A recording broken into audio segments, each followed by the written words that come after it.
Здравейте! В днешното видео ще ви покажа този бърз, красив и ефектен маникюр в синьо.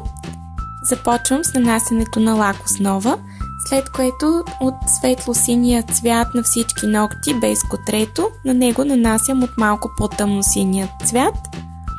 Използвам инструмент за точки и на безименния и средния си пръст правя по няколко сини точки първо, като големината на всички е различна. След което в по-големите сини точки слагам малко по-малки точки с брокат и добавям още няколко от брокатените на произволни места по нокътя.